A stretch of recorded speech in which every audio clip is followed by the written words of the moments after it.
NTA International, reaching the corners of the earth.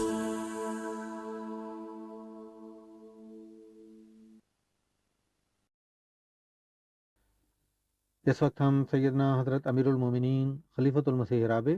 ایدہ اللہ تعالیٰ بنصر العزیز کا ایک تاریخی خطبہ جمعہ آپ کی خدمت میں پیش کر رہے ہیں حبیبنا صلی علی محمد صلی علی حبیبنا صلی علی محمد صلی علی رسولنا صلی علی محمد صلی علی رسولنا صلی علی محمد صلی علی محمد صلی علی محمد.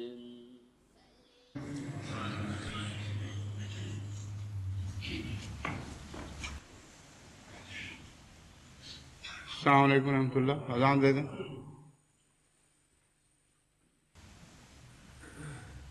اللہ اکبر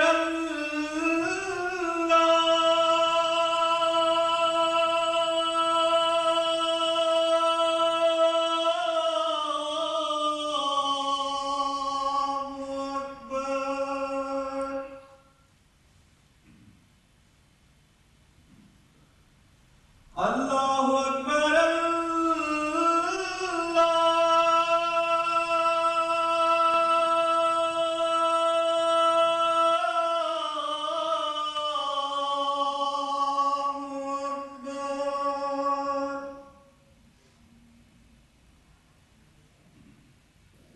اشہد ان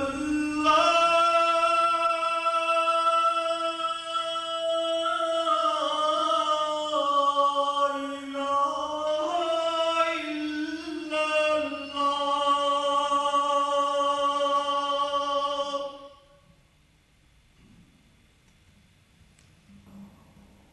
أشهد أن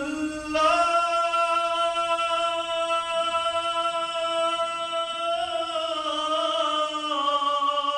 إله إلا الله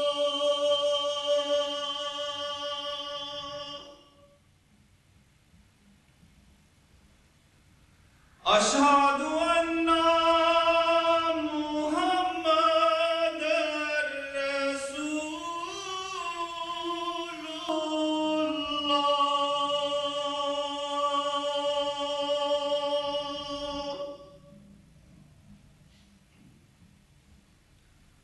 أشهد أن محمد رسول الله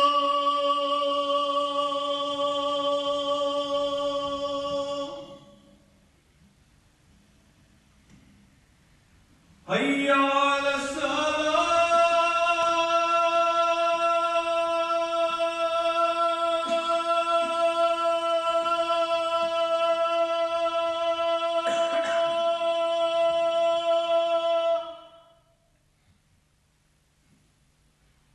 حي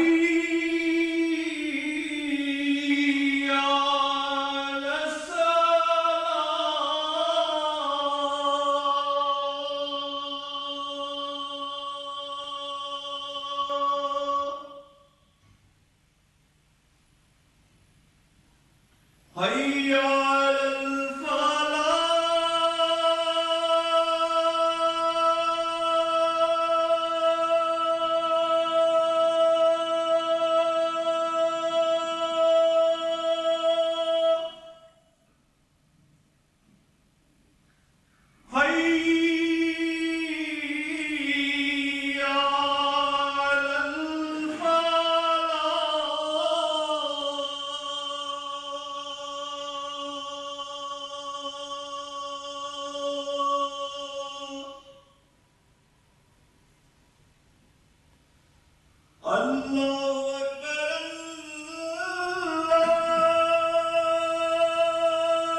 أشهد أن لا إله إلا الله وحده لا شريك له وأشهد أن محمدا عبده ورسوله أما بعد فأعوذ بالله من الشيطان الرجيم بسم الله الرحمن الرحيم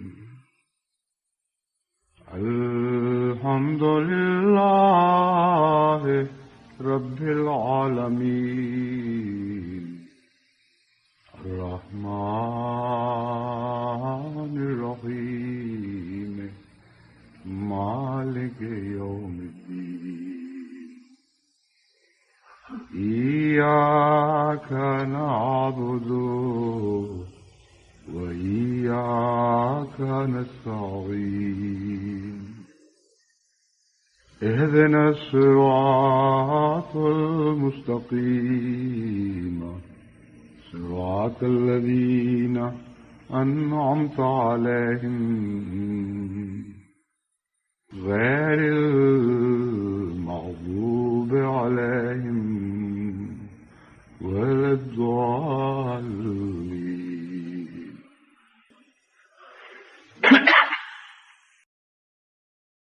جماعت احمدیہ کی طرف سے جو معاندین اور مکذبین کے سرداروں کو مباہلے کا چیلنج دیا گیا تھا، اس میں تقریباً 5.5 ماہ گزر چکے ہیں۔ اس عرصے میں اللہ تعالیٰ کی تقدیر خیر و شر نے دونوں قسم کے نشانات ظاہر فرمائے۔ مباہلے کے نتیجے میں خدا تعالیٰ کی تقدیر میں جو تعزیری کارروائی کی اور چوٹی کے دشمنوں کو جس رنگ میں پکڑا، اس میں سے بعض مظاہر تو سب پر روشن ہیں، واقف ہیں سب، اور بعض ایسے ہیں جن کے متعلق عالمی طور پر جو خبریں موصول ہو رہی ہیں ان کا ریکارڈ جماعت میں تیار کیا جا رہا ہے، اور انشاءاللہ مباہلے کے سال کے اختتام پر اسے شائع کیا جائے گا۔ کچھ خیر کی خبریں، یعنی خدا کی تقدیر خیر کی طرف سے ظاہر ہونے والے جو نشانات ہیں، ان کے متعلق ہر ملک میں اللہ تعالیٰ ایسے فضل نازل فرما رہا ہے کہ اس ملک کے لوگ گواہ بنتے چلے جا رہے ہیں، اور خصوصیت سے پاکستان میں خدا تعالیٰ کے فضل سے دن بدن جماعت کے حالات پہلے سے بہتر ہوتے چلے جا رہے ہیں، اور ہر پہلو سے کثرت سے اللہ تعالیٰ رحمتیں اور برکتیں نازل فرما رہا ہے۔ چنانچہ مباہلے سے پہلے کے زمانے اور مباہلے کے بعد کے زمانے میں آپ ایک نمایاں فرق دیکھیں گے، اور یہ فرق اتنا نمایاں ہے کہ اس کے نتیجے میں بعض 10 سال کے مرتد واپس جماعت میں آ رہے ہیں، یعنی ان نشانات کو دیکھ کر، اور وہ جن کے تعلق ٹوٹ گئے تھے وہ خط لکھ رہے ہیں اور معافیاں بھی مانگ رہے ہیں، استغفار کر رہے ہیں۔ وہ جن کو جماعت احمدیہ سے بعض بدظنیاں پیدا ہو چکی تھیں، بعض ان میں سے ضائع ہو گئے لیکن ان کی اولادیں واپس آنے لگی۔ چنانچہ کل کی ڈاک ہی میں بعض ایسے لوگوں کی اولاد کی طرف سے خطوط تھے کہ ہم نے جس شان سے خدا تعالیٰ کی طرف سے احمدیت کی صداقت کے نشانات ظاہر ہوتے دیکھ رہے ہیں، اب ہماری آپ سے یہ درخواست ہے کہ ہمارے والدین کے لیے دعائیں کریں، ہمارے چچوں کے لیے دعائیں کریں کہ اللہ تعالیٰ ان کی بھی آنکھیں کھولے اور جس صداقت کی راہ سے وہ بھٹک چکے ہیں انہیں واپس میں لے آئے۔ اس سلسلے میں کچھ سوالات بھی موصول ہوتے رہتے ہیں، معلوم ہوتا ہے بعض باتوں میں ابہام ہے، اس لیے ضروری ہے کہ خطبے میں ان سوالات کا ذکر کر کے ان کے جوابات دیے جائیں، کیونکہ ہر شخص اپنے دل میں پیدا ہونے والے سوالات یا ابہامات کا ذکر خط کے ذریعے نہیں کر سکتا، اور ایک یا دو اشخاص کو جواب لکھنے سے باقی سب کے دل مطمئن نہیں ہو سکتے۔ اس لیے میں نے مناسب سمجھا کہ چند جو سوالات عموماً دلوں میں پیدا ہو رہے ہیں اور بعض ابہامات ہیں جن کی وجہ سے جماعت بعض دفعہ مباحثے کے مضمون کو سمجھے بغیر ایک ایسی روش اختیار کرتی ہے جو مباحثے کے مضمون کے مطابق نہیں ہے۔ ان دونوں معاملات کو خوب کھول لوں تاکہ اس کی روشنی میں پھر بقیہ وقت ہم ابتحال کے ساتھ گزاریں اور دعائیں کرتے ہوئے اللہ تعالیٰ سے مزید نشانات کے طالب رہیں۔ ایک سوال تو کثرت سے یہ کیا جاتا ہے کہ علماء نے جو بار بار اخبارات میں مختلف وقتوں میں مختلف ملکوں میں یہ اعلانات شائع کروائے ہیں کہ ہم نے مباحلہ قبول کر لیا ہے۔ ان اعلانات کے نتیجے میں دو قسم کے سوال ابھرتے ہیں۔ اول یہ کہ ان کا سرخیوں میں یہ لکھ دینا، ان اخبارات کی سرخیوں میں یہ لکھ دینا کہ ہم نے قبول کر لیا ہے، لیکن جب عبارت پڑھی جائے تو اس میں ایسی شرطیں داخل کر دینا کہ جن کے نتیجے میں ان کے لیے راہ فرار باقی رہے، یعنی سارے دروازے بند کرنے کی بجائے ایک دروازہ بھاگنے کا کھلا چھوڑ دیتے ہیں۔ تو ان کی کیا صورت ہوگی؟ کیا ان کو خدا تعالیٰ کی تقدیر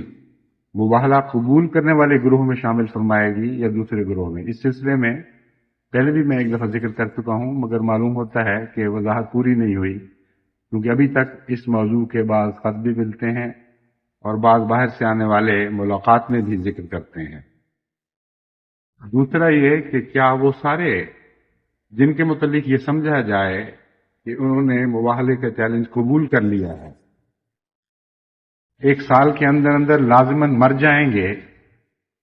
اور کسی ناگہانی موت یا ایسی بلا میں گرفتار ہو کر دنیا سے رخصت ہوں گے کہ واضح طور پر ان کی موت عبرت کا نشان بنے، یا اور بھی کچھ ایسی صورتیں ہو سکتی ہیں جن کے نتیجے میں ان کا جھوٹا ہونا ثابت ہو جائے۔ یہ جو دو بڑے سوال ہیں، پہلے میں ان کے اوپر کچھ روشنی ڈالتا ہوں۔ میں نے جہاں تک مطالعہ کیا ہے ان اخبارات کی سرخیوں کا بھی اور تفاصیل کا بھی جو سرخیوں کے نیچے لگائی گئی ہیں، اکثر اور بھاری اکثریت، اکثر سے مراد ایسے لوگ ہیں جو بھاری اکثریت میں ہیں، وہ لازماً اوپر اور اعلان کرتے ہیں اور اندر جو تحریر ہے اعلان کے نیچے، اس میں ہمیشہ راہ فرار اختیار کرتے ہوئے لکھتے ہیں کہ چنانچہ فلاں تاریخ تک فلاں جگہ پہنچ جائیں، ورنہ ہم سمجھیں گے کہ آپ نے اپنے جھوٹے ہونے کا اقرار کر لیا ہے، یا ورنہ ہم آپ کے جھوٹے ہونے کا جشن منائیں گے، ورنہ ہم اعلان کریں گے کہ وہ بھاگ گیا اور مرزائیت اور قادیانیت جھوٹی ثابت ہوگی وغیرہ وغیرہ۔ ان لوگوں کے متعلق جیسا کہ ظاہر ہے مضمون سے، ایک بات بہرحال یقین سے کہی جا سکتی ہے کہ یہ سنجیدہ نہیں ہے۔ نہ صرف یہ کہ جھوٹے ہیں بلکہ سنجیدہ نہیں ہیں، اور ان کو پتہ ہی نہیں کہ ہم کر کیا رہے ہیں اور کہہ کیا رہے ہیں۔ بعض ان میں سے ایسے ہیں جنہوں نے یہ لکھا ہے کہ اس دن ہم ڈھول ڈمبکے کے ساتھ اتنے آدمی اکٹھے کریں گے اور پھر خوب جشن منائیں گے اور جلوس نکالیں گے کہ مرزائیت جھوٹی نکلی۔ چنانچہ ہندوستان کی بعض خبروں سے پتہ چلتا ہے کہ واقعتاً وہاں ایسا بعض علاقوں میں کیا بھی گیا اور اعلان ہو گیا کہ ہم جیت گئے مباحلہ۔ معلوم یہ ہوتا ہے کہ ان کے دماغ میں مباحلہ اور دنگل یہ ایک ہی چیز کے دو نام ہیں۔ یہ سمجھتے ہیں جس طرح دنگل اور میلوں میں مقابلے ہوتے ہیں، دو پہلوان لڑتے ہیں، اس طرح کی بات ہے۔ ہمارے پہلوان میدان میں نکل آئے، ان کے نہیں آئے، اس لیے اب ان کی شکست کا اعلان ہو۔ ان کو کوئی تصور نہیں ہے کہ مباہلہ حقیقت میں ہے کیا۔ ایک تو یہ نتیجہ نکلتا ہے، لیکن جب آپ مزید غور کریں تو پھر یہ نتیجہ بھی درست دکھائی نہیں دیتا، کیونکہ ان میں سے اکثر وہ ہیں جو علماء دین کہلاتے ہیں، اور علماء دین ہونے کی حیثیت سے یہ سوچا نہیں جا سکتا کہ ان کو مباہلے اور میلے اور دنگل کا فرق معلوم نہ ہو۔ پھر یہ حرکتیں کیا ظاہر کرتی ہیں؟ میرے نزدیک یہ حرکتیں ان کی جہالت سے زیادہ ان کی نفس کی بغاوت اور دھوکے پر دال ہیں۔ یہ ظاہر کرتی ہیں کہ یہ لوگ دنیا کو دھوکہ دینے والے اور خدا کی تقدیر سے بغاوت کرنے والے ہیں۔ وہ سمجھتے ہیں کہ اللہ تعالیٰ کی یہ تقدیر مباہلہ جو ہے اس کی کوئی حیثیت نہیں۔ اس دنیا میں جس کی اکثریت ہے، جس کا زور ہے، اسی کا مباہلہ چلے گا، اور اسی کی طاقت کے مظاہرے دراصل یہ فیصلہ کریں گے کہ کون سچا ہے اور کون جھوٹا ہے۔ بس یہ ہے ان کا حقیقی تصور۔ اس سلسلے میں نے پہلے بھی جماعت کو نصیحت کی تھی، اب پھر یہی کرتا ہوں کہ ان لوگوں سے معاملے میں دو قسم کی باتیں ظاہر ہو سکتی ہیں، اس کے مطابق اپنے آپ کو ڈھالیں اور اس کے مطابق خدا تعالیٰ سے دعائیں کریں۔ ایک یہ کہ ایسے لوگ خدا کے نزدیک ایسے شریر ہوں اور ان کی شرارت کا اثر اتنا وسیع ہو چکا ہو علاقے میں کہ اس سے خطرہ ہو کہ سچ اور جھوٹ میں ابہام پیدا ہو جائے گا اور مباہلے کا جو اصل مقصد ہے وہ ضائع ہو جائے گا۔ ایسی صورت میں یہ ایمان رکھتا ہوں کہ خدا کی تقدیر لازماً ان کی ذلت اور رسوائی کے سامان کرے گی، اور خواہ یہ مباہلے سے بھاگنے کی لاکھ کوشش کریں، خدا تعالیٰ ان کا انجام سچوں جیسا نہیں بنائے گا، اور سچوں اور جھوٹوں کے انجام میں ایک نمایاں فرق کر کے دکھائے گا۔ بس اس پہلو سے جماعت کو دعائیں کرنی چاہیے کہ اے خدا، اگرچہ قانونی اور رسمی لحاظ سے انہوں نے مباہلہ کو قبول نہیں کیا، لیکن تو اپنی اس غیرت کے نتیجے میں جو سچوں سے رکھتا ہے، اور اس کراہت کے نتیجے میں جو جھوٹوں اور دھوکے بازوں سے رکھتا ہے، ایسے نشان ظاہر فرما کہ جس کے نتیجے میں اس علاقے کے لوگ گمراہ ہونے کی بجائے ہدایت پا جائیں۔ اور زور لفظ آخری حصے پر ہونا چاہیے، یعنی ہدایت پر۔ جس خطبے میں نے جنرل ضیاء الحق صاحب کو آخری تنبیہ کی تھی اور بتایا تھا کہ مجھے اب محسوس ہوتا ہے کہ تم خدا کی تقدیر کی پکڑ سے اب بچ نہیں سکتے، اس میں نے یہ بات بھی واضح کی تھی کہ جماعت یہ دعائیں نہ کرے کہ دشمن ذلیل اور رسوا ہو اور حیرت انگیز نشان ظاہر ہوں، بلکہ یہ دعا کرے کہ ایسے نشان ظاہر ہوں جن کے نتیجے میں معاندین کو ہدایت نصیب ہو سکے، یا معاندین کو نہیں، اگر انہوں نے پکڑے جانا ہے تو ان کو جو ان کے زیر اثر ہیں، یعنی عوام الناس جو اکثر صورتوں میں لا علم ہوتے ہیں، انہیں کچھ بیچاروں کو کچھ بھی نہیں پتا کہ یہ کیا کھیل ہو رہا ہے، وہ تماش بین کے طور پر یا سابق میں ان کے دلوں میں جو نفرتیں بٹھائی گئی ہیں ان سے متصر ہو کر ایسے میدانوں میں چلے آتے ہیں جو مباہلہ کے میدان بتائے جاتے ہیں، اور پھر اپنے علماء کے پیچھے لگ کر بغیر جانے ہوئے کہ ہم کیا کہہ رہے ہیں اور کیا کر رہے ہیں، ان کی ہاں میں ہاں ملاتے، ان کی لعنت اللہ میں کے ساتھ اپنی لعنت اللہ ڈالتے۔ یہ لوگ بیچارے اکثر لا علم ہیں اور ایسے طبقوں سے تعلق رکھتے ہیں جو ویسے ہی بیچارہ غریب اور مظلوم اور فلاکت زدہ طبقہ ہے۔ کم ہیں ان میں جو زیادہ خوشحال اور تعلیم یافتہ طبقوں سے تعلق رکھتے ہوں۔ تو ان لوگوں کے زور اور قوت پر یہ علماء ضرور شہرت حاصل کرتے ہیں جن کا میں ذکر کر رہا ہوں، مگر بذات خود میں سمجھتا ہوں کہ یہ لوگ قابل نفرت نہیں بلکہ قابل رحم ہیں۔ اگرچہ علماء خود کبھی بھی ایسے مقابلوں میں باہر نہیں نکلتے جہاں ان کو اپنی جان یا عزت کے خطرے ہوں. اس لیے جب وہ نکلتے ہیں تو انہی عوام الناس کے زور اور انہی کے بل بوتے پر باہر نکلتے ہیں اور ہمیشہ پھر انہی کو آگے کیا کرتے ہیں. تو دنیا کی مصیبتوں میں بھی انہی کی چھاتیاں ہوتی ہیں جو گولیاں کھائیں اور طرح طرح کی اذیتیں برداشت کریں، اور روحانی مقابلوں میں بھی یہی بیچارے ہیں جن کو دھوکہ دے کر پھر مار کھانے کے لیے آگے کر دیا جاتا ہے. اس کے محرکات کے متعلق اور کیوں ایسا ہوتا ہے میں ایک پہلے خطبے میں ذکر کر چکا ہوں، اس کی تفصیل کی دوبارہ ضرورت نہیں، مگر یہ میں آپ کو یقین دلاتا ہوں کہ خدا کے ہاں ناانصافی نہیں ہے. خدا کی تقدیر انصاف پر مبنی کام کرتی ہے. اس لیے یہاں صرف یہ کہنا چاہتا ہوں کہ جو کچھ بھی کہا جائے یہ لوگ مظلوم ہیں اور لا علم ہیں، اس لیے ان کے ساتھ رحم کا اور شفقت کا سلوک ہونا چاہیے اور اپنی دعا میں تاکیداً اس التجا کو شامل کرنا چاہیے کہ اے خدا، اگرچہ ان عوام الناس کے ذریعے تکذیب کی زبان چلی ہے اور حضرت مسیح موعود علیہ الصلوۃ والسلام اور جماعت کے خلاف گند بکا گیا ہے، مگر ہم تجھ سے التجا کرتے ہیں کہ ان کے سرداروں کو تو عبرت کا نشان بنا، ان پر رحم فرما اور ان کو دنیا اور آخرت کے عذاب سے بچا اور نجات بخش اور ہدایت دے. کیونکہ امر واقعہ یہ ہے کہ یہی لوگ ہیں جب وہ ہدایت پا جاتے ہیں تو پھر دین کی راہ میں قربانیوں میں بھی سب سے پیش رہتے ہیں. اور جماعت کو سب دنیا میں کام کرنا ہے اور بڑی کثرت سے ایسے قربانی کرنے والوں کی ضرورت ہے. قربانی کے چند میدان سر ہوئے اور چند سر ہو رہے ہیں اور آئندہ بھی ایسے میدان سامنے آنے والے ہیں، اور یہ ناممکن ہے کہ ایک الہی جماعت اپنے تقوی کی حالت میں سفر کر رہی ہو اور ابتلاؤں کے میدان سے اس کو گزرنا ہو. اس لیے جب تک جماعت کا تقوی زندہ ہے اور خدا کی تقدیر ہمیں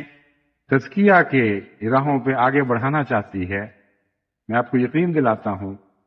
کہ ابتلا کے میدان سر کرنے کے بعد پھر اور بھی ابتلا کے میدان سامنے آنے والے ہیں. ایک ملک میں بعض مہمات آپ سر کریں گے تو بعض دوسرے ملکوں میں وہ مہمات، ویسی ہی مہمات سامنے آ کھڑی ہوں گی. اس لیے جماعت احمدیہ کو کثرت سے ابھی ایسے قربانی کرنے والے طبقات کی ضرورت ہے جو تاریخی لحاظ سے ثابت ہے کہ ہمیشہ قربانی میں آگے رہے ہیں اور عواقب سے بے خبر ہو کر انہوں نے اپنا سب کچھ اس راہ میں جھونک دیا ہے جس کو وہ سچ سمجھتے ہیں. تو جماعت کو تعداد کے لحاظ سے بھی بہت ضرورت ہے. اس لیے اس مباہلے کے نشان کو محض اس حد تک محدود نہ رکھیں کہ آپ کے دکھے ہوئے جلے کٹے دل مطمئن ہو جائیں اور خدا کے ایسے نشان ظاہر ہوں کہ آپ کو تسکین ملے، بلکہ آپ اس مضمون کو آگے بڑھائیں اور اپنی توقعات کو بلند تر کریں اور اللہ تعالیٰ سے یہ التجا کریں کہ ہمارے دلوں کا سچا اطمینان تو تیری سچائی کے پھیلنے میں ہے اور تیرے نور کے کل عالم میں عام ہو جانے میں ہے. اس لیے احمدیت کی صداقت کی جو صبح تو روشن فرمانے لگا ہے اور فرما رہا ہے، اس کے افق کو محدود نہ رکھ. اس کی روشنی صرف ہمارے دل پر نہ پڑے بلکہ کل عالم کے دلوں پر پڑے. صرف ہم ہی اپنی غفلتوں سے بیدار نہ ہوں بلکہ کل عالم میں ایک صبح کا سمندر پیدا ہو جائے اور کثرت سے لوگ بیدار ہوں، اس روشنی کو دیکھیں اور اس دن سے فائدہ اٹھائیں. اس لیے جو بقیہ دن ہیں خصوصیت سے یہ دعائیں کریں. میں آپ کو یقین دلاتا ہوں کہ اس کے نتیجے میں اللہ تعالیٰ کے فضل سے اس کثرت سے آسمان سے بارش، فضل کی بارشیں نازل ہوں گی کہ آپ اس کا تصور بھی نہیں کر سکتے. دوسرا حصہ ہے ان علماء کے متعلق کہ ان کے ساتھ کیا معاملہ کرنا چاہیے وہاں اس علاقے میں جہاں یہ اس قسم کے اعلان کرتے ہیں. اس کے متعلق میں نے کچھ چھوٹے چھوٹے مضامین اشتہارات کی شکل میں تجویز کیے ہیں جو جماعتوں کو بھجوائے جا رہے ہیں کہ عوام الناس کی ہدایت اور رہنمائی کے لیے فوری طور پر اس قسم کے مضامین شائع کر دینے چاہیے اور بتا دینا چاہیے کہ مباہلے کی اصل حقیقت یہ ہے. اور جہاں تک اس بات کا تعلق ہے کہ کیا یہ لوگ ضرور مارے جائیں گے، اس کے متعلق میں یہ بات بتانا چاہتا ہوں کہ جو مباہلے کا اعلان میں نے کیا تھا اس کو اگر آپ پڑھیں تو اس میں صرف موت کو نشان کے طور پر طلب نہیں کیا گیا، بلکہ واضح طور پر یہ التجا موجود ہے کہ خدا تعالیٰ پھر ایسے آسمانی نشان دکھائے کہ جو جھوٹا فریق ہے اس کا ذلیل ہونا، اس کا جھوٹا ہونا، اس کا رسوا ہونا سب دنیا پر کھل جائے. اور اس کے لیے خدا کی تقدیر کئی رنگ میں کام کرتی ہے. بس ضروری نہیں ہے کہ مباہلے میں فریق ثانی ایک سال کے یعنی جھوٹا، دونوں میں سے جو جھوٹا ہے وہ ایک سال کے اندر اندر ہلاک ہو، مگر یہ ضروری ہے کہ اگر مباہلہ سنجیدگی کے ساتھ شرائط کو پورا کرتے ہوئے قبول کیا جائے تو جو جھوٹا فریق ہے اسے لازماً ذلیل ہونا ہوگا، رسوا ہونا ہوگا، ناکام ہونا ہوگا، اور دنیا دیکھے گی کہ واقعتاً خدا کی تقدیر شر اس کے متعلق پوری ہوئی ہے.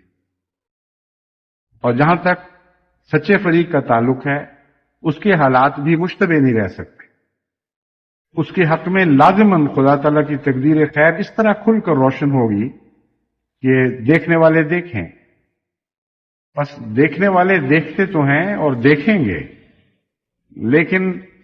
روحانی دنیا میں دیکھنے کی آنکھیں مختلف ہوا کرتی ہیں. بعض سطحی طور پر دیکھتے ہیں اور اس کے باوجود ان کے دل میں بات ڈوبتی نہیں ہے،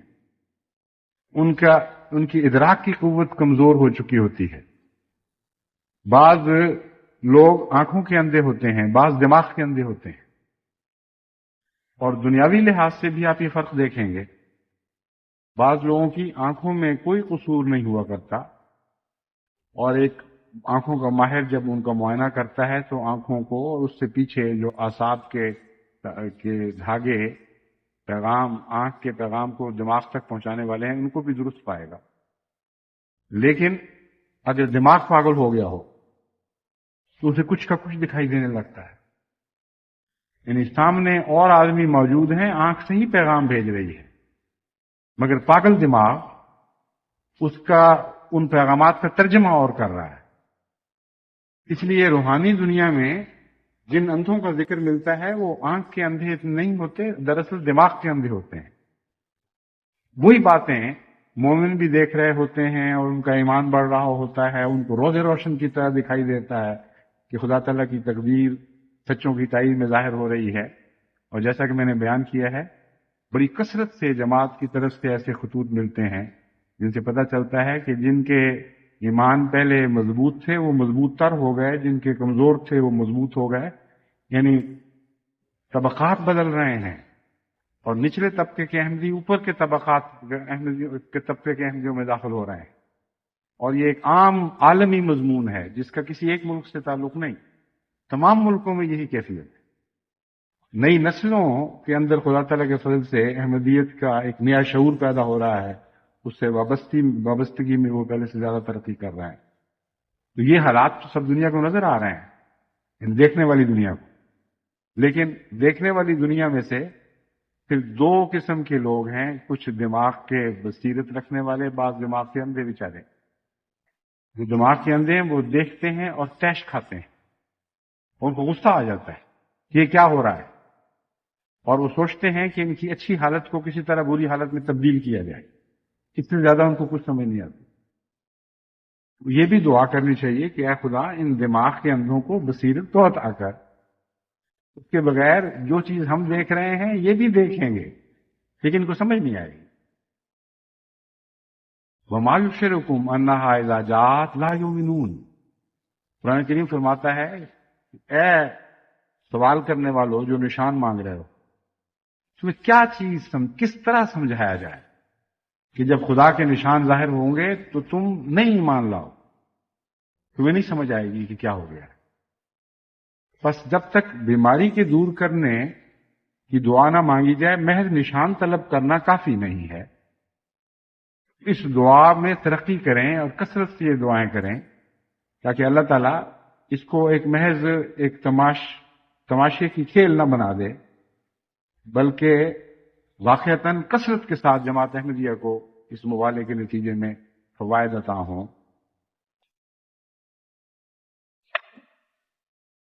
پاکستان میں جو حالات ظاہر ہو رہے ہیں ان میں ابھی دعا کی بہت ضرورت ہے، لیکن ایک بات تو قطعی طور پر روشن ہو چکی ہے کہ بڑے بڑے جگادری مولوی جو مباہلے کی جماعت کی تکذیب میں اور مباہلے کی تضحیق میں پیش تھے، ان کے سیاسی لحاظ سے سر کاٹے گئے اور بری طرح مختلف میدانوں میں پچھاڑ کھا کے گرے ہیں. اور ایسی عام تذلیل ہوئی ہے کہ بعض اخباروں نے لکھا ہے کہ یہ تو لگتا ہے کوئی معجزہ ہوا ہے، کوئی حیرت انگیز بات ہے، نارمل بات نہیں. اور شکست کھانے والے خود کہہ رہے ہیں کہ ہمیں کچھ نہیں سمجھ آ رہی یہ کیا ہوا ہے، توقعات کے خلاف بات ہو رہی. بعض صاحبوں نے تو یہاں تک لکھا ہے کہ معلوم ہوتا ہے کہ ہمارے مد مقابل کے حق میں فرشتوں نے ووٹ ڈالے. اب یہ باتیں وہ خود منہ سے کہہ رہے ہیں، لیکن چونکہ دماغ پاگل ہیں وہ یہ سمجھیں گے کہ نہیں کہ کیوں ہو رہا ہے. اسی لیے میں زور دیتا ہوں کہ دماغوں کی اصلاح کے لیے دعا کریں کہ اللہ تعالیٰ اندرونی بصیرت عطا فرمائے، ورنہ خالی بصارت کوئی چیز نہیں ہے. آنکھ کی بصارت کوئی چیز نہیں جب تک نفس اور عقل کی بصیرت عطا نہ ہو. یہ جو مضمون ہے کہ ہمارے حق میں تقدیر خیر ظاہر ہوگی اور دشمن کے حق میں تقدیر شر ظاہر ہوگی، یہ بالعموم تو بہرحال ہونا ہی ہونا ہے اور بڑھتا چلا جائے گا. لیکن اس کے سوا میں سمجھتا ہوں کہ عوام الناس کو اطمینان نہیں ہوتا جب تک کچھ لوگ ظاہری طور پر، جسمانی طور پر بھی خدا کی طرف سے نازل ہونے والے عذاب میں مبتلا نہ ہوں. اور ان کے اپنے مختلف پیمانے جانچنے کے ان کے اپنے مختلف پیمانے ہیں. اس بات کو ہم نظر انداز نہیں کر سکتے کہ خدا تعالیٰ کے بندوں میں سے ایک بھاری کثرت ایسے بندوں کی بھی ہے جو مانوی نشانات کو دیکھنے اور سمجھنے کی اہلیت نہیں رکھتی، باریک تر روحانی نشانات کو دیکھنے اور سمجھنے کی اہلیت نہیں رکھتی. لیکن جو ظاہری ٹھوس کھلے نشان ایسے ہیں جو مادی حیثیت سے پیش کیے جا سکیں، وہ سمجھنے کی نسبت میں زیادہ اہلیت رکھتے ہیں وہ بندے. اس لیے یہ بھی دعا ضرور کرنی چاہیے، اے خدا تیرے ہر قسم کے بندے ہیں، تو ان کا حال ہم سے بہتر جانتا ہے. لیکن ہمارا تجربہ ہمیں یہ بتاتا ہے کہ بعض لوگ کوڑ مغز ہوتے ہیں، ان بیچاروں کو یہ باریک اور لطیف اور عظیم الشان ہوں یا عظیم الشان نشان بھی ہوں، تب بھی اس نوعیت کے نشان دکھائی نہیں دیتے. جماعت کی دنیا میں جتنی مرضی ترقی ہو جائے وہ سمجھیں گے مباہلہ پورا نہیں ہوا جب تک کوئی ان کا بڑا مولوی واقعتاً میدان میں پچھاڑ کھا کے نہ گرے اور اس طرح خدا کی پکڑ کا شکار نہ ہو کہ دنیا دیکھے اور کہے ہاں اس کے پرزے اڑا دیے گئے، اس کو پرزہ کر دیا گیا، یا اس کو میں ریزہ کہنا چاہتا تھا، اس کے ریزہ کر دیا گیا، یا ایسی ذلت کی مار پڑی ہے کہ ہر کس و ناقص اسے دیکھ کے استغفار کرے اور توبہ کرے. تو بعض صورتوں میں ایسے نشان بھی ہمیں مانگنے چاہیے اور مانگنے پڑیں گے، ورنہ ان لوگوں کا حال یہ ہے کہ اگر ان میں سے کچھ لوگ ویسے بچ گئے اور عام ہی ذلت کا شکار رہے تو بعد میں انہوں نے کہہ دینا کہ دیکھو جماعت جھوٹی، ہم ابھی بھی زندہ ہیں، انہیں کچھ نہیں ہوا. اور کیسی ذلت کی حالت میں زندہ ہیں، اور کیسی دل پہ چوٹیں پڑ چکی ہوں اس وقت تک، اور ایک قسم کے جہنم میں سے گزر کے آئے ہوں کہ خدا تعالیٰ ہم سے تو رحمت کا سلوک کر رہا ہے اور ان کی ہر امید پر پانی پھرتا چلا جا رہا ہے. ان کا دل اس اپنی اندرونی جہنم سے واقف ہوتا ہے، مگر ڈھیٹ اتنے ہوتے ہیں کہ جب وہ وقت گزر جائے گی تو پھر یہ بغلیں بجائیں گے اور کہیں گے دیکھ لو ہم ابھی بھی زندہ ہیں، ہمیں مار کے دکھاؤ. وہ بھی ایک دور آئے گا، میں آپ کو یقین دلاتا ہوں کہ پھر ایسے لوگ دوبارہ پکڑے جائیں گے. لیکن ہمیں پھر بھی یہ دعا کرنی چاہیے کہ عامت الناس کے لیے اور احمدیوں میں سے بھی بعض نسبتاً کم تعلیم یافتہ لوگوں کے لیے خدا تعالیٰ ایسے نشان بھی ظاہر فرمائے کہ ان کو دیکھنے کے بعد پھر ان کے لیے انکار کا کوئی چارہ نہ رہے، اور ضد کریں تو کریں لیکن دنیا یہ کہہ سکتی ہو کہ ہاں یہ ان کی ضد جھوٹی ہے اور یہ بالکل بکواس ہے، ان کے پاس کچھ بھی نہیں۔ اس قسم کے نشانات کا بھی سب دنیا میں ظاہر ہونا ضروری ہے، کیونکہ اب یہ مباہلہ سب دنیا میں عام ہو گیا ہے، اور جہاں جہاں احمدیت پہنچی ہے وہاں کثرت کے ساتھ اس مضمون کو احمدیوں نے پھیلایا ہے، اور اپنوں، غیروں، مسلمانوں، غیر مسلموں سب نے اس مضمون کو عام کیا ہے۔ اس لیے میں سمجھتا ہوں کہ دعا کے لیے توجہ دلاؤں کہ اس بات کو بھی پہلی دعاؤں کے علاوہ اپنی دعاؤں میں خصوصیت سے شامل رکھیں۔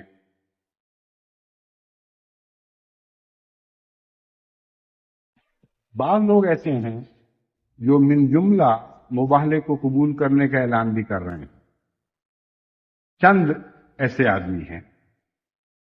اور ان میں بعض ایسے بھی ہیں جو بالکل غیر معروف بیچارے، کوئی تاجر ہے، کوئی مقامی طور پر ایک زمیندار ہے، مولویوں کی باتیں سن کر متاثر ہوئے ہیں، کیونکہ نفس میں اندرونی طور پر اپنی بات میں مخلص ضرور ہیں، اس لیے جرأت کر کے میدان میں چھلانگ لگا دی ہے، لیکن لا علم ہے، ان کو پتہ نہیں ہم کیا کہہ رہے ہیں۔ ایسے لوگوں کے ساتھ کیا ہوگا، ہمیں کیا کرنا چاہیے، اس کے متعلق میں بعض باتیں جماعت کے سامنے رکھنی چاہتا ہوں۔ اول تو آپ مباہلہ کی تحریر دوبارہ پڑھیں تو آپ کو معلوم ہوگا کہ اس میں یہ وضاحت موجود ہے کہ مباہلے کا چیلنج ہر مسلمان کو نہیں ہے، ہر انکار کرنے والے کو نہیں ہے، بلکہ مکفر، مکذب، جو اپنی بدتمیزی میں اور افتراء پردازی میں حد سے بڑھ چکے ہیں، ان کے رہنماؤں کو ہے۔ اور قرآن کریم سے بھی یہی مضمون واضح ہے کہ مباہلہ ہر فرد بشر کو نہیں دیا جاتا، مباہلے کا چیلنج، بلکہ سربراہوں کو دیا جاتا ہے، بڑے بڑے لیڈروں کو دیا جاتا ہے، تاکہ قوم اس سے عبرت پکڑے۔ اس لیے خدا کی تقدیر کو اس قسم کا تماشا نہ بنائیں کہ گویا خدا کی تقدیر کی نکیل لوگوں کے ہاتھ میں آ گئی ہے، جس طرف مرضی اس اونٹ کو لے کر چل پڑیں وہ اسے ادھر ہی چلے گا۔ اللہ تعالیٰ کی تقدیر کبھی بھی انسانوں کے تابع نہیں ہوا کرتی۔ اپنے مخلص بندوں کے حق میں شفقت کے طور پر نرمی دکھاتی ہے اور آسمان سے نیچے اترتی ہے، لیکن یہ کہنا کہ کوئی ایسا قانون ٹھوس بن جائے جس سے تھم رول ہوتا ہے کہ جدھر انگوٹھا دکھایا ادھر کو رخ چل پڑے گا، یہ بات درست نہیں ہے۔ اس کی کئی وجوہات ہیں۔ اول یہ کہ مباہلہ کرنے والا جو موقع پر موجود ہو، اس کے اپنے نفس، اس کے دل کی کیفیت بھی مباہلے پر اثر انداز ہوتی۔ وہ غریب ہو، ان پڑھ ہو، جو بھی ہو، اگر اس کے دل میں تقویٰ کا معیار بلند ہے اور اس کے دل پر مخالف کی طرف سے کوئی ایسی چوٹ پڑی ہے کہ بے اختیار اس کی ایسی عادل سے نکلی ہے جو لازماً آسمان تک پہنچا کرتی ہے، تو پھر ایسی صورت میں خواہ کوئی فرد قوم کا رہنما ہو یا نہ ہو، جو ایسے شخص کے خدا کے غریب بندوں کے مقابل پر آتا ہے وہ ضرور رسوا اور ذلیل کیا جاتا ہے اور ضرور ٹکڑے کیا جاتا ہے۔ ایسے واقعات ہو بھی رہے ہیں، جیسے کہ میں نے بیان کیا ہے، اس کی تفصیل انشاءاللہ محفوظ کی جا رہی ہے اور جماعت کے سامنے اور باقی دنیا کے سامنے بھی رکھی جائے گی، پورے پتے دے کر، واقعات کی تفصیل بیان کر کے، گواہوں کے ساتھ انشاءاللہ یہ ساری باتیں شائع کی جائیں گی۔ تو ایسا ہو جاتا ہے، لیکن یہ کہہ دینا کہ ہر جگہ جہاں کوئی شخص سمجھے یا نہ سمجھے، تفاصیل سے آگاہ ہو یا نہ آگاہ ہو، آنکھیں بند کر کے چھلانگ لگا دے کہ اچھا میں نے مباہلہ مان لیا، مجھے ایک سال کے اندر مار کے دکھاؤ، اور آپ بے چین ہو کہ دعائیں کریں کہ اے خدا اس کو مار دے ورنہ ہم گئے، یہ بچپن ہے۔ اس قسم کی طبیعت میں ہجان پیدا کر کے ان سنجیدہ معاملات سے نپٹا نہیں جایا کرتا۔ امر واقعہ یہ ہے کہ جب کوئی شخص ایسی بات کرتا ہے اس پر اول تو یہ بات کھولنی چاہیے کہ اس طرح تو خدا تعالیٰ نے آج تک کبھی ظاہر نہیں کیا کہ ہر فرد کے ہاتھ میں خدا تعالیٰ کی تقدیر ہو اور وہ اعلان کرتا پھرے جس پر چاہے موت پھینکتا پھرے. ایسا نہیں ہوگا. کئی باتیں ہیں، بعض دفعہ اندرونی طور پر ایک شخص کے اندر بعد میں تبدیلی پیدا ہو جاتی ہے اور اس تبدیلی کے نتیجے میں اللہ تعالیٰ اس کو رحم فرما دیتا ہے، باوجود اس کے کہ وہ اعلان نہیں ہوا ہوتا. چنانچہ آدم کے معاملے میں یہی ہوا. حضرت مسیح موعود علیہ الصلوۃ والسلام نے اس کی بدزبانیوں کے نتیجے میں جو حضرت صلی اللہ علیہ وسلم کے خلاف تھیں، خدا تعالیٰ سے دعا کی اور اللہ تعالیٰ کی طرف سے آپ کو خبر ملی کہ یہ 1 سال کے اندر اندر حاویہ میں گرایا جائے گا، یا 15 ماہ کی مدت تھی اس عرصے میں، 15 ماہ کی مدت میں حاویہ میں گرایا جائے گا. اور وہ اندرونی طور پر ایک خوفناک قسم کے روحانی عذاب میں مبتلا رہا، لیکن اس کی ظاہری علامت کوئی ایسی نہیں تھی جس سے دنیا بھی دیکھ سکتی. چنانچہ اس وقت تک تو اس نے کوئی زبان نہ کھولی، لیکن جب سال گزر گیا تو اس کے حواریوں نے خصوصیت کے ساتھ یہ اعلان کرنا شروع کیا کہ 15 ماہ کی مدت گزر گئی اور دیکھو میرے سب جھوٹے نکلے اور کچھ بھی نہیں ہوا. چنانچہ حضرت مسیح موعود علیہ الصلوۃ والسلام نے جواباً یہ لکھا کہ اس سے پوچھو اور یہ اب حلف اٹھا دے کہ واقعتاً میں 15 ماہ کی مدت حاویہ میں نہیں گرا رہا، ایک شدید روحانی عذاب میں مبتلا نہیں رہا. تو پھر اگر یہ 1 سال کے اندر اندر ہلاک نہ ہو، چاہے پھر معافی مانگے یا نہ مانگے، پھر کوئی شرط نہیں. پھر یہ تقدیر مبرم ہو جائے گی خدا کی کہ لازماً یہ ہلاک ہوگا. اگر ایسا نہ ہو تو پھر نہیں. جب اس کے باوجود اس نے یہ قسم نہ کھائی اور نہ اقرار کیا نہ انکار کیا، تو حضرت مسیح موعود علیہ الصلوۃ والسلام نے پھر لکھا کہ دیکھو تم دنیا کو دھوکے میں ڈال رہے ہو، تمہیں پتہ ہے کہ تم حاویہ میں گرائے گئے تھے اور تم اس بات کی تصدیق نہیں کر رہے. اس لیے میری دعا یہی ہے کہ اللہ تعالیٰ کی پکڑ تم پر اب ظاہر ہو تاکہ دنیا کے لیے کوئی فرار یعنی کوئی اشتباہ کی راہ باقی نہ رہے. چنانچہ پھر ایسا ہی ہوا، اس مدت کے اندر اندر وہ ہلاک ہو گیا. اللہ تعالیٰ کی تقدیر کئی طرح سے کام کرتی ہے، کئی امور پر نظر رکھتی ہے. بعض مبالغے کے چیلنج دینے والے ایک دم آنکھیں بند کر کے میدان میں چھلانگ لگا دیتے ہیں اور بیچارے ہوتے معصوم ہیں. ویسے ایسے ہی ایک صاحب سے میرا رابطہ ہوا، واسطہ پڑا ماریشس میں. وہاں کسی بڑے مولوی نے موالا قبول نہیں کیا، اور ایک صاحب مولوی نہیں ہے، عام آدمی ہیں بیچارے، ویسے تعلیم یافتہ ہیں لیکن مذہبی جوش رکھتے ہیں. انہوں نے مسجد میں آ کر اعلان کر دیا ہماری مسجد میں کہ میں موالا قبول کرتا ہوں، کوئی شرط نہیں ہے، بالکل منظور ہے. ان کی اس طریق سے میں سمجھا کہ آدمی شریف آدمی ہے بیچارہ، اور دھوکے میں نہ مارا جائے. میں نے جماعت کو کہا کہ آپ ان کو یہ میری طرف سے پیغام دے دیں کہ اگر انہوں نے اصرار کیا تو پھر میں تسلیم کر لوں گا. میں کوئی اس سے فرار نہیں کر رہا، میں تو خود چیلنج دے چکا ہوں، لیکن مجھے لگتا ہے وہ آدمی شریف ہے، نہ سمجھ ہے. آپ پہلے کچھ مسیح موعود علیہ السلام کی کتاب حقیقت الوحی جس کا ذکر ملتا ہے اس کو پڑھ لیں اور لٹریچر کا مطالعہ کر لیں. کچھ سوال پوچھنے ہیں تو آ جائیں مسجد میں. چنانچہ یہ پیغام ان کو مل گیا. ایک شام کو مغرب کے بعد سوال و جواب کی مجلس میں ایک صاحب کھڑے ہوئے اور انہوں نے پیدر پہ سوال کرنے شروع کیے، اور جماعت کے بعد دوستوں نے ان کو بٹھانے کی کوشش کی. میں نے کہا نہیں، بالکل نہیں بٹھانا، آپ ان کو بولنے دیں. چنانچہ رفتہ رفتہ وہ سوالات کے جواب سے مطمئن ہونے لگ گئے، اور پھر کھڑے ہو کر یہ کہنے لگ گئے کہ ان لوگوں کو نہیں یہ جواب آتے، میں تو ان سے پوچھا کرتا تھا، یہ مجھے جواب نہیں دیتے. آپ کے مربی نے یہ نہیں کیا، آپ کے فلاں نے یہ جواب دے دیا، غلط جواب دے دیا، یہ جواب مجھے دیا. میں نے کہا ٹھیک ہے، یہ غلط ہے. کہ دیکھا میں سچا تھا، یہ جھوٹ غلط نکلے. اور بڑی دلچسپ باتیں شروع کر دی اور ساری تفصیل سے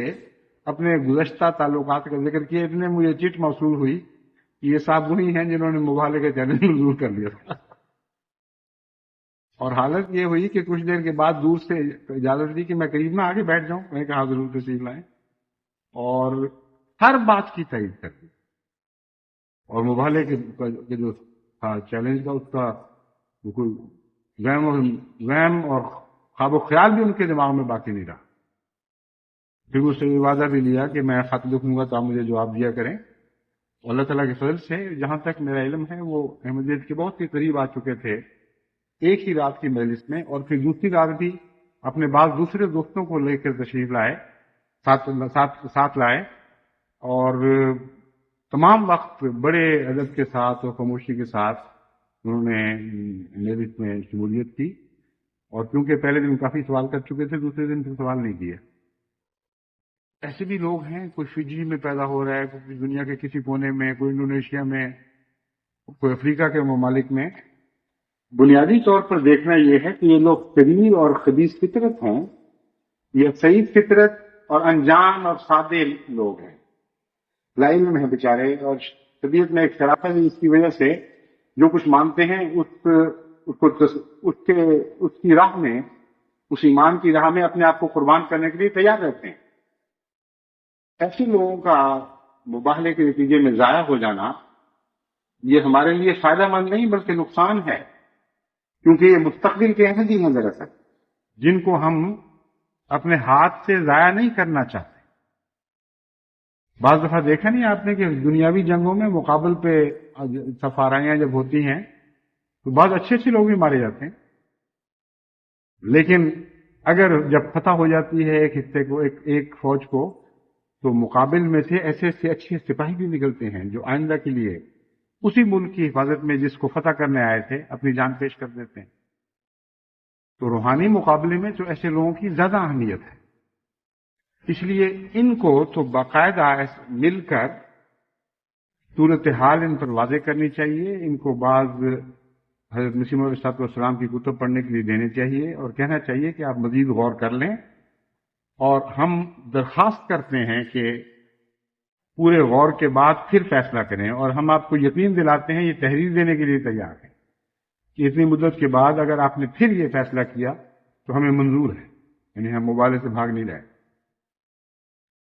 جہاں تک چھوٹی سطح پر ایسی کوششوں کا تعلق ہے، ایک مثال میں آپ کے سامنے رکھتا ہوں. جاپان سے ایک احمدی نوجوان نے خط لکھا کہ یہاں ایک دوست ہے، ویسے بڑے شریف آدمی ہیں، لیکن مباہلے کے معاملے میں وہ ایسا بھڑکے ہیں. انہوں نے کہا کہ بس مجھے منظور ہے اور مجھے کسی شرط کی ضرورت نہیں، مجھ سے دستخط کرواؤ اور یہ لے جاؤ اور واپس بھیج دو. وہ کہتے ہیں ویسے چونکہ شریف آدمی تھے، اچھے اخلاق والے تھے، میں نے ان کو بہت سمجھانے کی کوشش کی، بار بار کہا کہ میاں بس کرو، مجھے پتہ ہے کہ یہ معاملہ سنجیدہ ہے، تم مارے جاؤ گے،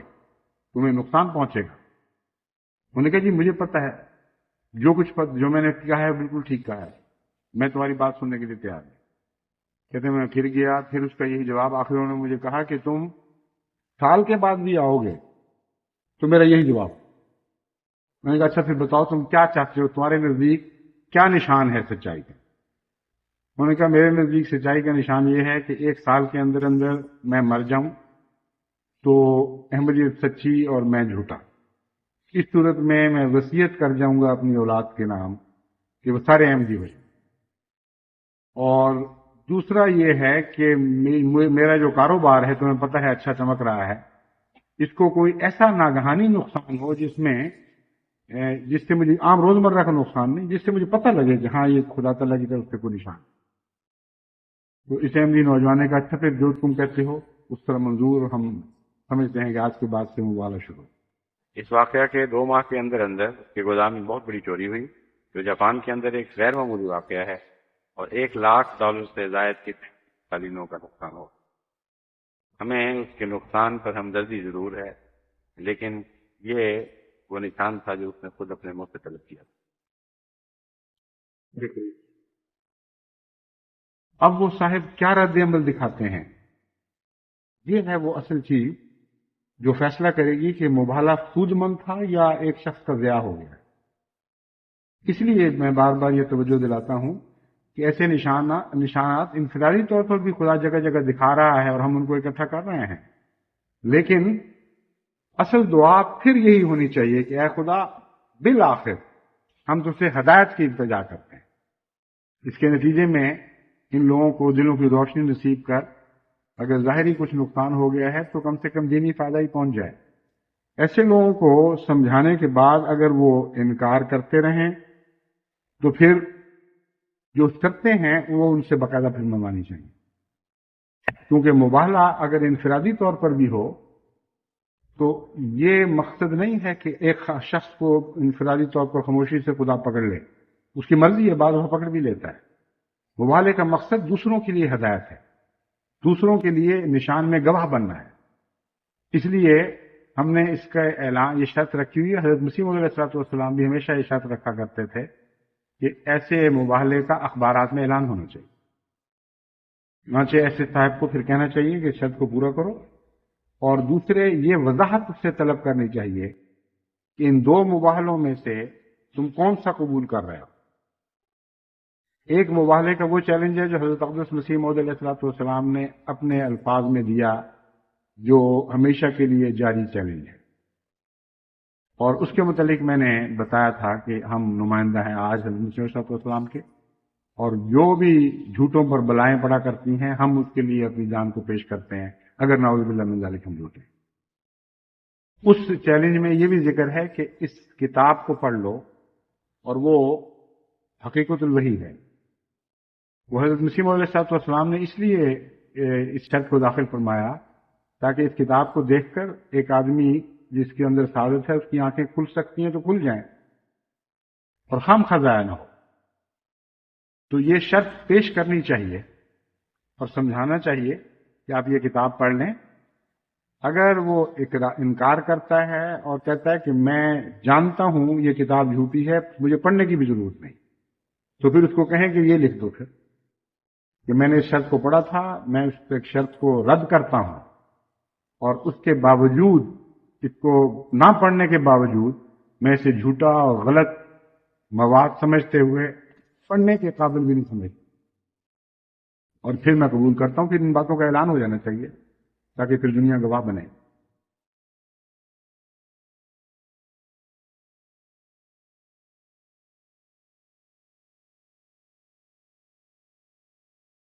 ایک صاحب ہیں چنوٹ کے مولوی جو اپنی بد کلامی اور سفلا پن میں اکثر مولویوں سے سبقت لے گئے ہیں، اور جو بازاری مولوی کا تصور کسی انسان کے ذہن میں ہوتا ہے یہ اس تصور پر خوب پورا اترتے ہیں، اور ٹالی کرنا اور جگہ جگہ عجیب و غریب قسم کے تماشے دکھا کر اپنی فتح کے ڈھنڈورے خود پیٹنا، یہ ان کا پرانا شیوا ہے۔ مباہلے کے میدان میں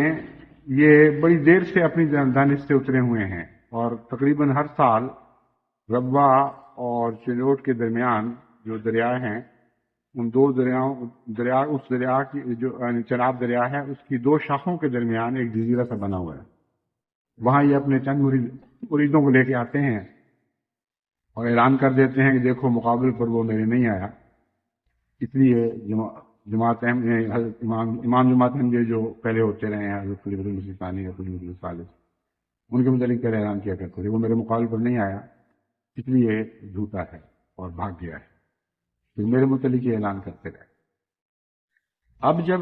میں نے ان کو مباہلے کا چیلنج دیا ہے تو ایک دفعہ پھر یہ وہاں آئے اور یہی اعلان کیا، اور ساتھ ہی دوگلے پن کا یہ حال ہے، ایک طرف یہ اعلان کرتے ہیں کہ مباہلہ قبول کرنے سے بھاگ گیا، دوسری طرف یہ اعلان کرتے ہیں کہ وہ جو پہلے فوت ہوئے ہیں وہ ان کے مباہلے کی دعا سے فوت ہوئے ہیں۔ بھاگنے کے باوجود وہ نعوذ باللہ من ذالک ان کے نزدیک ذلیل و رسوا ہوئے، اور جتنے سال بعد بھی فوت ہوئے وہ انہی کی دعا سے فوت ہوئے۔ اب خدا کی تقدیر نے ان کو گھیر کر ایک ایسی جگہ کھڑا کر دیا ہے جہاں سے کسی قیمت پر اب یہ نکل نہیں، اور ان سے ایک ایسا اعلان کروا دیا ہے جیسا اعلان لیکھ رام نے کیا تھا اپنے زمانے۔ اور جب میں نے یہ اعلان پڑھا مجھے اسی وقت میں نے اطمینان کا سانس لیا کہ الحمدللہ ایسا شخص جو ہر جگہ فرار کی راہ ڈھونڈتا اور ادھر سے ادھر بھاگتا اور اپنے شیطانی کرتب دکھاتا ہے، خدا کی تقدیر نے آخر اس کو گھیر لیا ہے۔ وہ اعلان انہوں نے یہ کیا ہے کہ اگلے سال 15 ستمبر تک میں تو ہوں گا، قادیانی جماعت زندہ نہیں رہے گی۔ منظور چنوٹی روزنامہ جنگ لندن 21/10/88 کو یہ خبر شائع ہوئی ہے۔ یہ ویسی اسی قسم کا اعلان ہے جیسے لیکھ رام نے یہ اعلان کیا تھا کہ 3 سال کے اندر اندر احمدیت دنیا سے تو نابود ہونی ہی ہے، قادیان سے بھی نابود ہو جائے اور کوئی نام لیوا مرزا غلام احمد کا باقی نہیں رہے۔ کہ اسے پوچھیں گے تو ان کو خبر نہیں ہوگی کہ یہ کون کن کی باتیں کر رہے ہیں۔ جب میں نے یہ لیکھ رام کی کتاب کا مطالعہ کرتے ہوئے یہ بات دیکھی تھی تو مجھے یہ سمجھ آئی بڑی وضاحت کے ساتھ کہ کیوں اس کے عرصہ امتحان کو لمبا کیا گیا۔ 3 سال کی بجائے 6 سال کی پیشگوئی میں حکمت کیا تھی؟ اس لیے کہ وہ 3 سال زندہ رہے، اپنی ناکامی اور رسوائی اور ذلت کو آنکھوں سے دیکھ لے اور جان لے کہ وہ جھوٹا ثابت ہو چکا ہے، پھر ذلت اور رسوائی کے ساتھ اس دنیا سے رخصت۔ اب میں یہ نہیں کہہ سکتا کہ اس کے نتیجے میں منظور چنوٹی صاحب کے ساتھ بھی خدا یہی سلوک کرے گا، کیونکہ جب تک خدا تعالیٰ واضح طور پر کسی بات کی خبر نہ دے، میں ایک سابقہ واقعہ کو ملحوظ رکھتے ہوئے قطعی نتیجہ نکالنا درست نہیں ہے اور تقویٰ کے خلاف ہے۔ لیکن یہ مجھے یقین ہے اور یہ آپ سب کو یقین ہے، اس میں کوئی احمدی بھی اس یقین سے باہر نہیں، کہ یہ مولوی اب لازماً اپنی ذلت اور رسوائی کو پہنچنے والا ہے۔ کوئی دنیا کی طاقت اس کو اب اس ذلت اور رسوائی سے بچا نہیں سکتی جو خدا تعالیٰ مباہلے میں جھوٹ بولنے والے باغیوں کے لیے مقدر کر چکا۔ اور لعنت اللہ علی الکاذبین کے اثر سے اور اس کی پکڑ سے اب کوئی دنیا کی طاقت اسے بچا نہیں سکتی۔ بس انشاءاللہ ستمبر آئے گا اور ہم دیکھیں گے کہ احمدیت نہ صرف زندہ ہے بلکہ زندہ تر ہے، ہر زندگی کے میدان میں پہلے سے بڑھ کر زندہ ہو چکی ہے۔ ایک ملک ایسا نہیں مولوی منظور چنوٹی اگر زندہ رہا تو اس کو دکھائی دے گا جس میں احمدیت مر گئی، اور کثرت سے ایسے ملک دکھائی دیں گے جہاں احمدیت اثر نو زندہ ہوئی ہے یا احمدیت نئی شان کے ساتھ داخل ہوئی ہے اور کثرت کے ساتھ مردوں کو زندہ کر رہی ہے۔ بس ایک وہ اعلان ہے جو منظور چنوٹی نے کیا تھا، ایک یہ اعلان ہے جو میں آج آپ کے سامنے کر رہا ہوں، اور میں آپ کو یقین دلاتا ہوں کہ دنیا ادھر سے ادھر ہو جائے، خدا کی خدائی میں یہ بات ممکن نہیں ہے کہ منظور چنوٹی سچا ثابت ہو اور میں جھوٹا نکلوں۔ منظور چنوٹی جن خیالات کا اور عقائد کا قائل ہے وہ سچے ثابت ہو، اور حضرت اقدس مسیح موعود علیہ الصلوۃ والسلام نے جو عقائد ہمیں عطا فرمائے ہیں، آپ اور میں جن کے عمل علم بردار ہیں، یہ عقائد جھوٹے ثابت۔ اس لیے یہ شخص بڑی چوکیاں دکھاتا رہا اور جگہ جگہ بھاگتا رہا، اب اس کی فرار کی کوئی راہ اس کے کام نہیں آئے، اور خدا کی تقدیر اس کے فرار کی ہر راہ بند کر دے، اور اس کی ذلت اور رسوائی دیکھنا آپ کے مقدر میں لکھا گیا ہے انشاءاللہ۔